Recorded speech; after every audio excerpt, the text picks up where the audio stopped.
Hello, everybody, and welcome to another episode of CARA TV. This episode, we're going to be talking about security, and I've got a good friend of mine, Mostyn from Astrix. Mostyn has been in the technology world since like the day dot.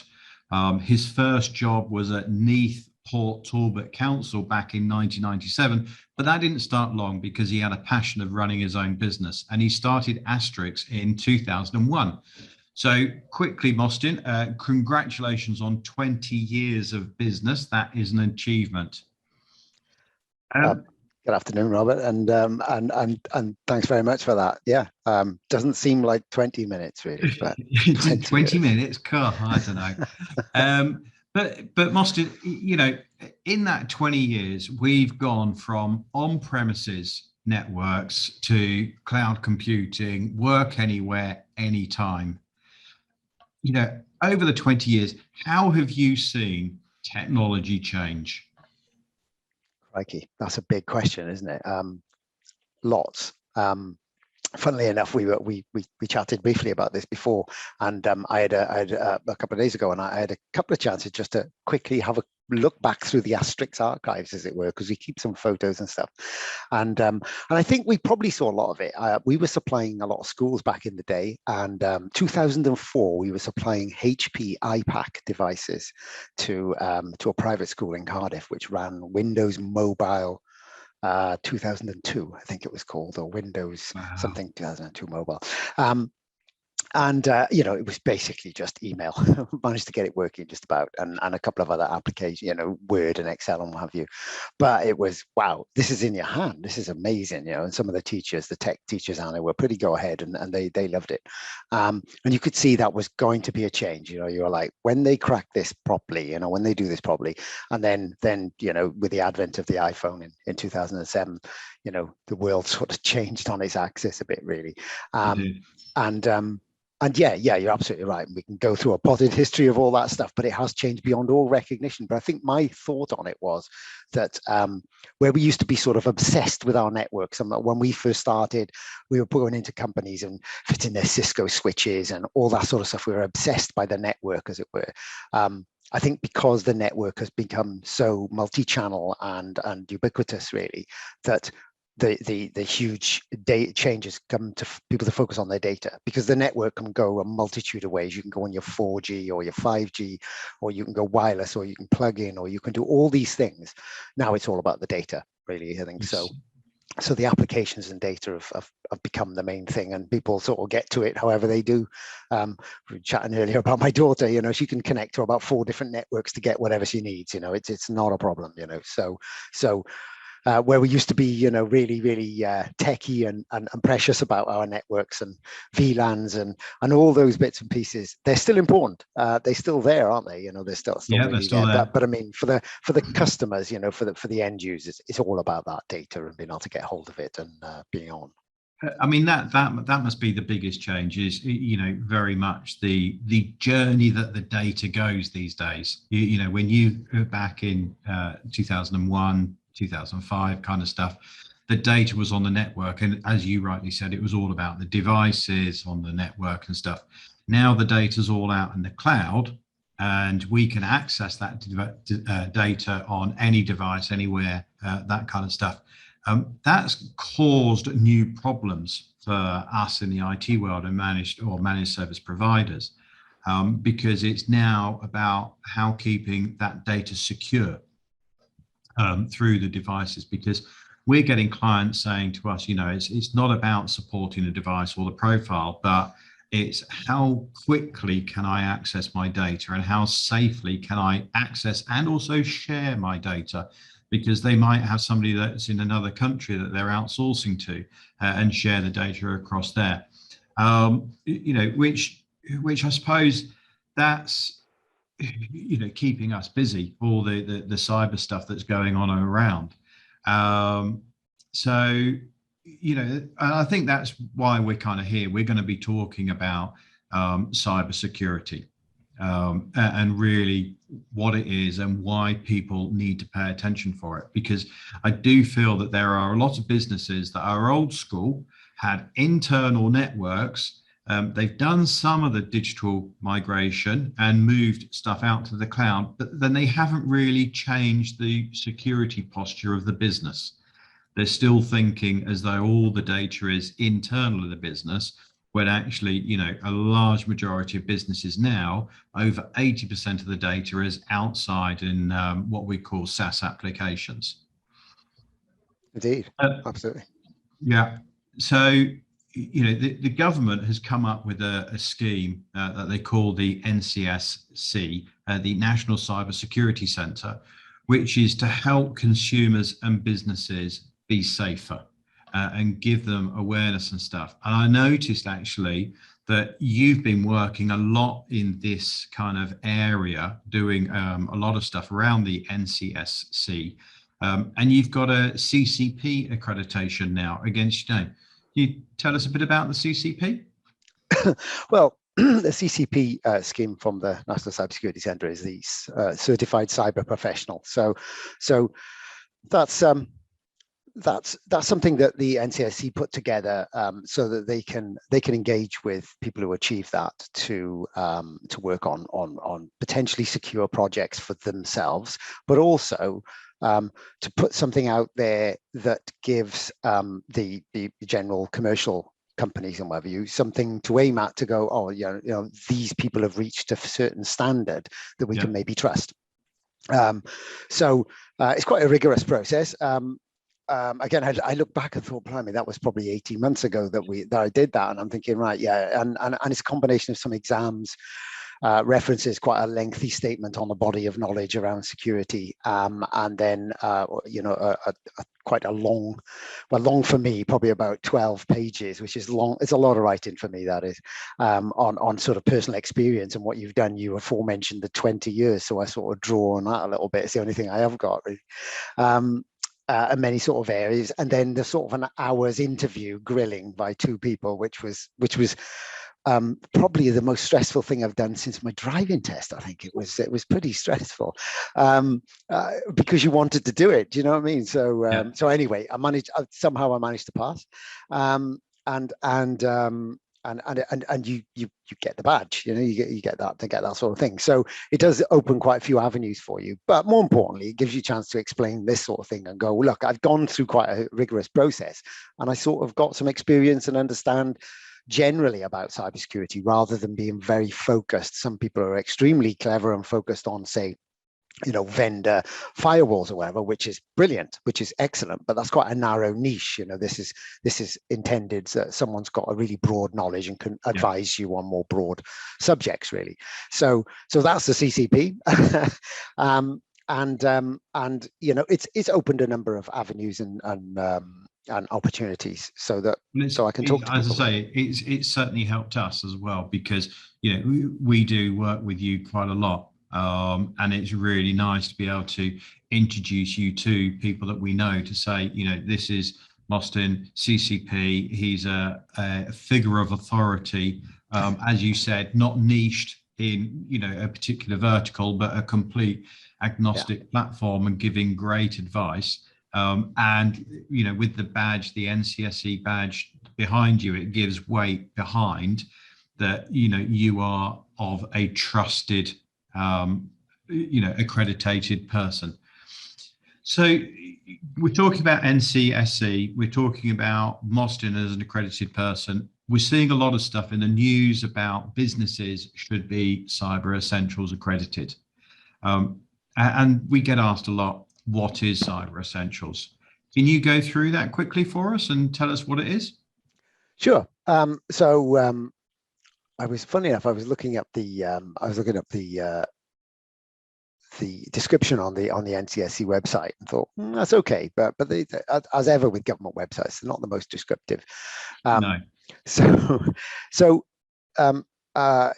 basically, it's a framework of questions and theories to be able to do the same for a company as sort of CCP is doing for me, really, to say this company has reached a reasonable level and you can do business with them not confident, fairly confident in knowing, not guaranteeing, but fairly confident in knowing that they've got pretty good cybersecurity practices.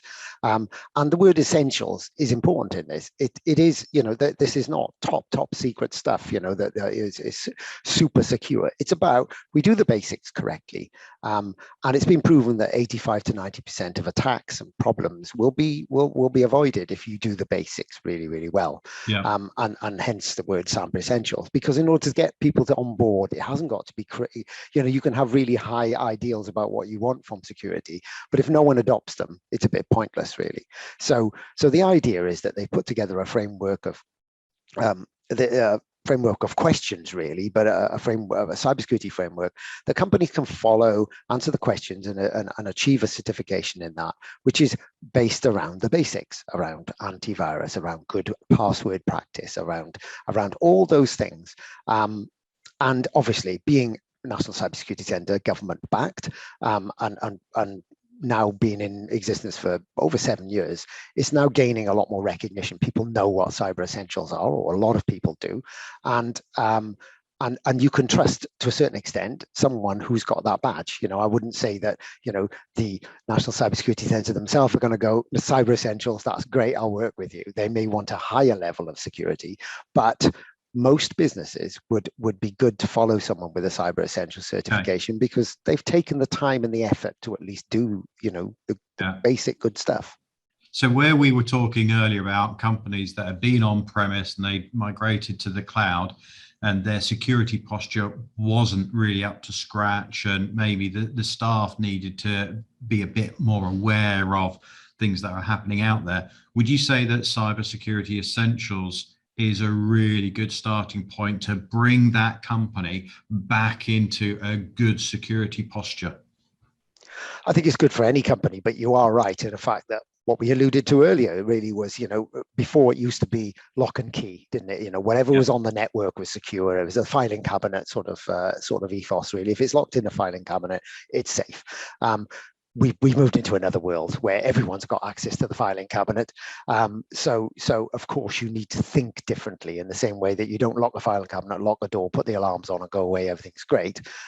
You've got to think differently. It's around permissions and different things like that. So of course, if you're going to do things differently, you're going to have to think about your security differently. And the Cyber Essentials framework is a great way to look at that. So we talked about Cyber Essentials being an entry level kind of standard. Now, I know that there is another standard, the Cyber Essentials Plus. What's the difference between the two? You have to, it's sort of basically, an extra level. So you have to achieve the Cyber Essentials first, which is showing your basics, and then there's a level higher than that, and that is really an audited version of the questions you answer and the things that you're doing. So what will happen is an auditor will come in and test a sample of your equipment and look at your website and maybe look at your network in some way or what have you. So there's a lot of technical tests done to highlight any issues that, let's be honest, most companies aren't technical wizards. That's not what they do. They make or they manufacture or they service people. So a technical expert will come in and test those things to a standard. So we've got the questions from the Cyber Essentials standard, and then we've got the Cyber Essentials Plus, which is a technical test of that. And of course, that's great, because even if it doesn't quite go to plan to start with, it points out areas where you can really improve. And you can improve those areas, retest, and then you're certified, and you know that you've reached a really good standard, because a skilled cybersecurity professional has actually tested a lot of the equipment and it's reached the standard. A lot of people get hung up on the word pen test, around this sort of thing. And it is a sort of penetration test. It is a sort of analysis, really, but it is a much more useful tool than a pen test for most companies, because it's a general look at the security. It's Essentials, Cyber Essentials Plus. Okay. So it's around, it just takes it to another level, but it is still general. It's still about the whole business security. So the Cyber Essentials is a self-assessment that either your IT company do, or you do, or you get somebody else in. And then the Cyber Essentials Plus is where a consultant will come on site and have a look at the network and really go at a much deeper level then to kind of have a look at what the digital footprint is of that business to see how secure they are or not, I suppose. Yeah, it's a great description. Yeah, absolutely. It's that's exactly what it is. Obviously, there's that, you know, being just, you know, a cyber essentials plus, it doesn't cover absolutely everything. You know, like I said, we're not going into to high level stuff here, but it is a really robust test of those of the self-assessment questions. Absolutely. And then, you know, going forward, you know, you do this 1 year. It's a bit like a car MOT or an insurance policy. It's an annual thing. It is indeed. It's an annual, but both standards are an annual thing. Absolutely. I think whenever we perform one, and I know you're the same at CARA, is if you've put all the hard work to get that in, it's probably worth keeping it up to speed. And what you would say with that would be an analogy you said is an MOT, and that's a good analogy. But you would say you still don't forget your servicing. You know, if you need a service after 6 months, you get that done. You know, you don't just, you know, leave it until the next year and your car's broken down. Why would you do that? So I think to put some good practices in place based on the questions you've answered already is probably a good idea. And you know, and for us as a managed service provider, you know, once we've got a company to the cyber essentials level, it's not that we just leave them till the next year. The tools that we use, the monitoring that we do, everything like that is done continually. So we can look at things, you know, hourly, daily, weekly, monthly. And if we see something that's kind of breaking that essentials net, we can remediate it straight away rather than wait until the end of the year and going, well, this year you failed, you need to repair this. Well, exactly, and I mean that's that servicing right there, you know. So yeah, you're performing that, and you know, things change, and the standard changes every year a little bit, obviously, because we're in a fast-paced industry, and certain things change. So when we come to retest, there's always the odd thing that needs picking up on. But if you've kept good practices in place, it's not only about passing the standard, although I'm sure if someone from NCSC was watching, it is for them, but it really it is about their remit is to raise the cybersecurity of the nation, really. So the point is, if we all do a little bit, those marginal gains, as it were, it will add up to a lot of things. And I think also, you know, where we were talking about, obviously we're both working very much in the technology world. You know, if we look at it from an accountant or insurance or finance solicitor or something like that, if I was going out looking for a new supplier and I had two suppliers out there and one had the Cyber Essentials badge and showed a level of security and one didn't have the badge, I probably would be swaying to put my services to somebody that would actually, you know, have the security side of things. So it's, again, as much as it's really good for, you know, internal knowledge and allowing the directors of those businesses to sleep better at night, it's also a good marketing tool to say, actually, in the digital world that we're now in, we do take security seriously because, you know, we're a finance company and we've got lots of clients' data and we look after that data and we treat that data with respect. So couldn't agree more. Absolutely. As we said before, you know, the networks now are important, but not nowhere near as important as they were. You know, it's all about the data, and you do have to part with it and trust other people with it. And if you can have a level of trust through the badge, through the Cyber Essentials scheme, that just makes your life that little bit easier. So the message here really is, you know, if you haven't got Cyber Essentials, either talk to me or Mostyn and get Cyber Essentials. You know, it is good for the business. Yeah, absolutely. Well, and you should be following those guidelines throughout your business anyway. You should want to be secure. Who wouldn't want to be? Absolutely, absolutely. Now, Mostyn, I know the time is ticking away, and I know you're a very busy man today because as soon as we finished, I know you're hot-footing it off down to the south coast to go or attend an event down there. So, Mostyn, thank you very much for coming online. Thank you for allowing me to just capture some details about Cyber Essentials speak to an expert and gets an expert's view on this. So those of you watching CARA TV and enjoying this episode or would like to know more about Cyber Essentials, please do get in contact. All the contact details will be following on from this video. If you have liked the video, please subscribe and you will get alerts of when the next videos and TV episodes are available.